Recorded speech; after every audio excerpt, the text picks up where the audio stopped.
subscribe and comment below. If you liked the video, please indicate and share with your friends.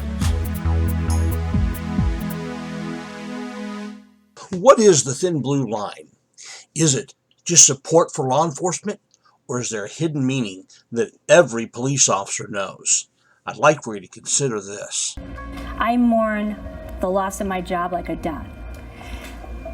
Most of my friends were police officers. I don't have police officer friends anymore. It has changed my life drastically and not for the better. And I will never be the same. But I am not going to lose everything for nothing. She's emotionally wounded, suffering from PTSD and nightmares of being hunted and shot at, not by criminals, but by the crooked cops she exposed. Police talk about the thin blue line, that kind of commitment they share to protecting each other in the line of duty. But if a cop crosses that line by reporting a corrupt officer, that camaraderie vanishes. In fact, cross that line, and like Shannon Spaulding, you may just find a target on your back.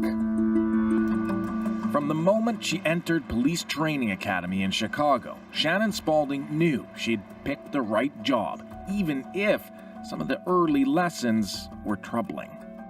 And you're walking into the academy, and here you are looking at your instructors with great respect, and you're eager to learn how to be the best cop ever. And one of the first things they're telling me is if an officer writes down, once upon a time this happened, I don't care what really happened, that's what happens once it's on the paper. And you don't say a word about it, or your career's over. This is not an exaggeration. I can tell you as a former law enforcement officer, this is ingrained in every police officer. For 3 years, Spaulding and her partner worked the streets of the South Side to gather evidence of police corruption. But it all came to an abrupt end in 2010.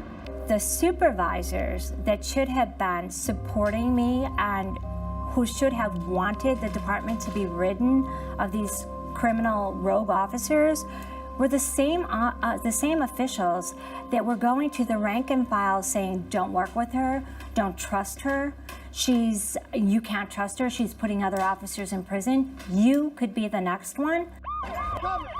Any cop anywhere will tell you when you're sent out to make an arrest, you need to know you can count on backup from other officers if trouble develops. It can determine whether you come home alive or not. That kind of backup was no longer available to Spaulding and her partner. The many officers investigated, only 2 were charged, Sergeant Ronald Watts and his second-in-command, Khalid Muhammad.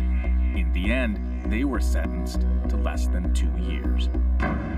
It was a very large investigation. It should have had at least 12 individuals within the department go to jail for approximately 30 years. And I say to the chief, why can't you go after these individuals? He says to me, because I made deals with the devil. And how in the hell am I going to explain knowing about this corruption or these officers' actions for over a decade without landing myself in federal prison? NBC5 investigates. Is the Chicago Police Department punishing, even endangering, 2 of its own? Okay, you really need to watch the whole video, but before you go watch the whole video with the link in the description below, please hit that subscribe button, like the video, comment below, tell me what you think about the thin blue line. Thank you for watching, and vote thumbs up or thumbs down and tell me in the comments why.